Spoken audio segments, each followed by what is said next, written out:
Are you waiting on your kingdom spouse? Well, here is what to do. And for those people who do not know what a kingdom spouse is, let me just tell you right now, first of all, that term is not in the Bible. Okay. It was just a term that was coined by human beings. Just, it just sounds extra nice, extra special.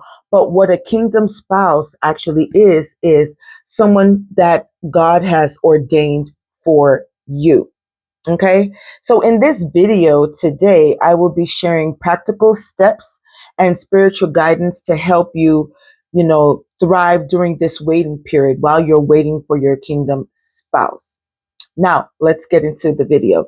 Okay, so first thing I want to encourage you to do is embrace the waiting period. You're waiting, right, for your kingdom spouse, and we're going to get into other things that have to do with waiting.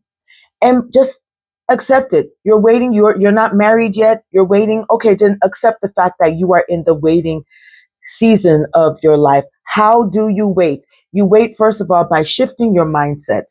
Everything in life is about shifting your mindset. You have to shift your mindset and believe that waiting is not punishment. It's just preparation. That's all waiting is. We're going to talk about what to do while you're trying to prepare, because there are practical things to do. Waiting doesn't just mean sitting down, folding your arms and saying, yes, the Lord will give me my husband or the Lord will give me my wife. Well, I'm pretty much talking to women. The Lord will give me my husband, so I'm just going to sit and wait. No, we're going to get into the practical things to do while you are waiting, which is pretty much preparing. Okay. You have to have patience and you have to trust in God's timing. Not your timing, but God's timing. Everything in this universe has a specific timing.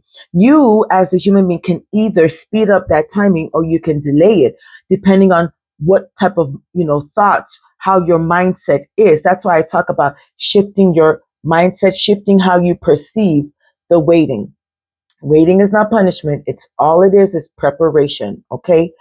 The other thing I want to talk about is you have to start while you're waiting, learn how to just build meaningful relationships with people. Okay.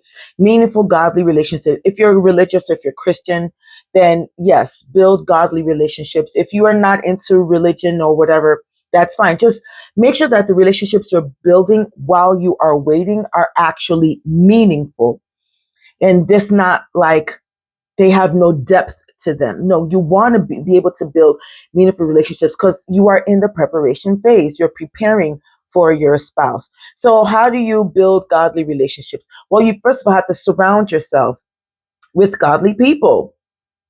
And, not just godly people, but godly friends and especially godly mentors. Let me tell you, that is so important. You do need to have one or two people, however many, that are your mentors. Okay. And those mentors, you want to make sure that your beliefs align pretty much with theirs and that their beliefs also align with the word of God. If you are Christian. Okay. My mother, let me just give you an example. My mother was my mentor before I got married. Well, she and my dad raised me. So they always raised us with biblical principles. But here's the thing. When you are a woman of marriageable age and you haven't married yet and you are waiting, it can seem like you're waiting for an eternity. So that's why it's important to build godly, friendships and really have godly mentors around you that can guide you as you are preparing in the waiting phase. My mom my mom would have me do this thing. She would have me every now and then before I got married. I was living at home with my parents before I got married because, that back then that was my culture. My mom would have me write down a list of qualities that I want in a man. And so when when I was done writing them down, then, she will review it and then she will schedule like fasting and praying session for me and her. So that's what periodically before I got married, when I was still single living with my parents, that's what my mom would have me do periodically. I mean, my dad prayed, yeah, but my mom did the bulk of That's because she's like, in her mind, I'm preparing my daughter for marriage. Okay. So I know mothers tend to get involved in a lot of these things. Hopefully mothers are involved in that. Fathers are too.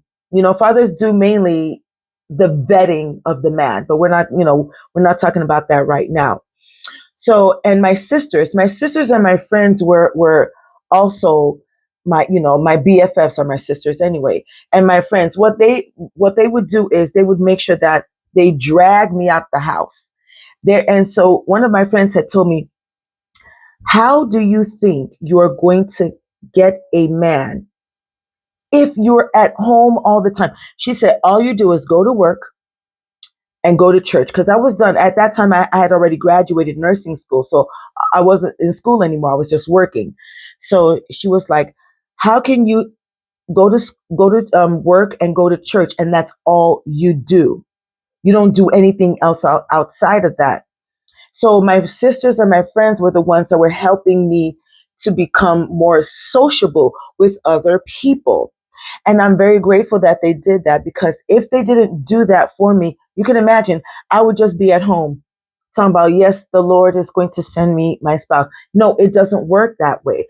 The faith is good. To keep up the faith is actually good. But if you are not exercising your faith, like allowing your faith to move you into action, then it's not going to happen for you. You will be 60 years old talking about, I'm still waiting for my kingdom spouse. It doesn't happen. It doesn't work that way. You have to spring into action. That's why it's so important that you don't work alone. Find the few people that you can trust their judgment, and you can trust the things that the different ways that they're giving you for how you can operate in the waiting season. Make sure that you lock arms with those people and let them help you when they're suggesting things to you. Don't say, "Oh, no, no, I can't do that. I won't do that. I won't do that." Come on. You got to be able to put in the effort. Okay. Because God is not going to give you no spouse if you're not doing anything. God needs you to be acting in order for him to bless your action. You hear what I'm saying? Okay. Let's move into the next point that I want to make. You have to stay open minded. Okay. Staying open minded and just knowing that not every man, ladies, not every man you meet is your kingdom spouse. So you have to be open minded. You're going to know once you start learning that, the waiting phase, waiting for your kingdom spouse is an actual active phase. You're going to be out there. Okay, you're going to be actively meeting people. It's not every person or every man you meet that's your kingdom spouse.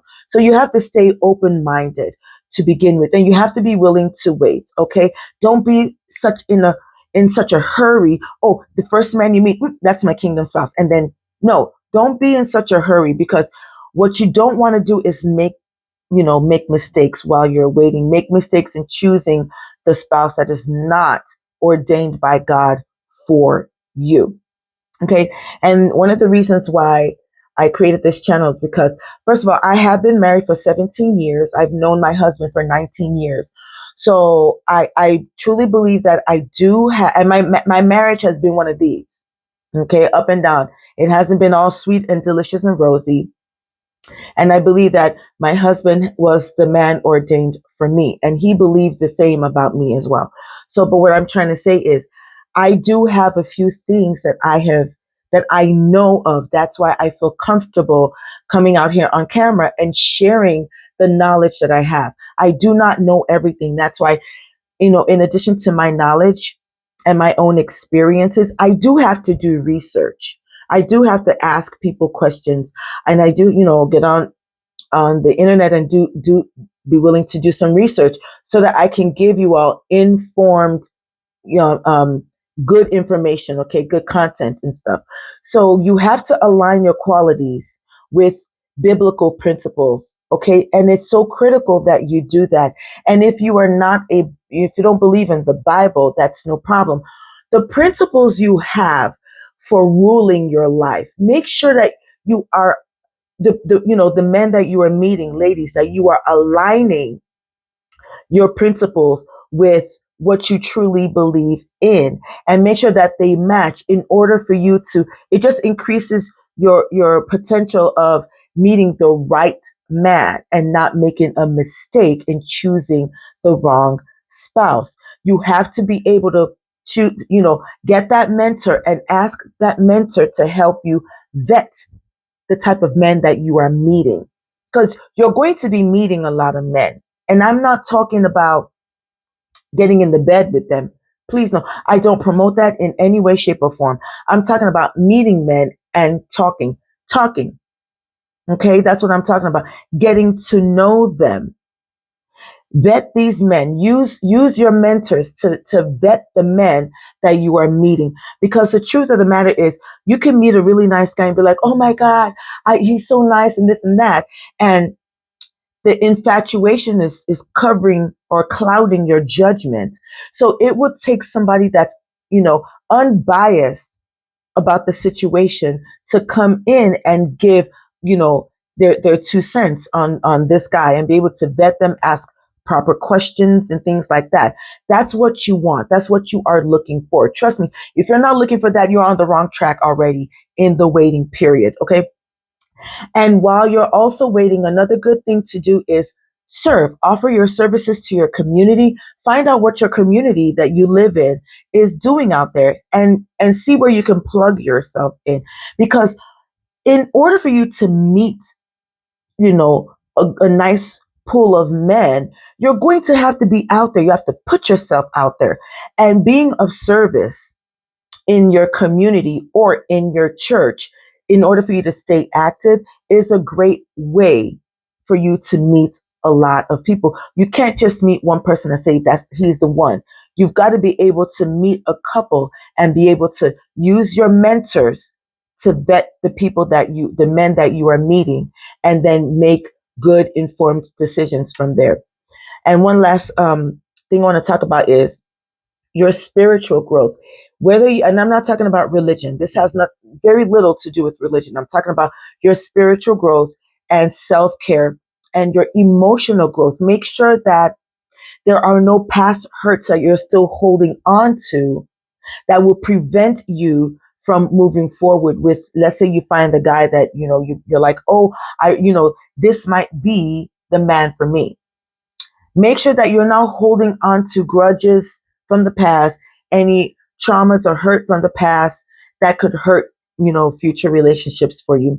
Okay, that's all that I have for you ladies today. Please make sure that you like the video and subscribe, because your subscription to my channel, once you subscribe, it helps to put my information out there. Okay, it gives me more visibility. The god of the YouTube algorithm will be able to acknowledge that, oh yep, people love her content, and push my content out all the more. Okay, all right, I'll see you all in the next video. Bye.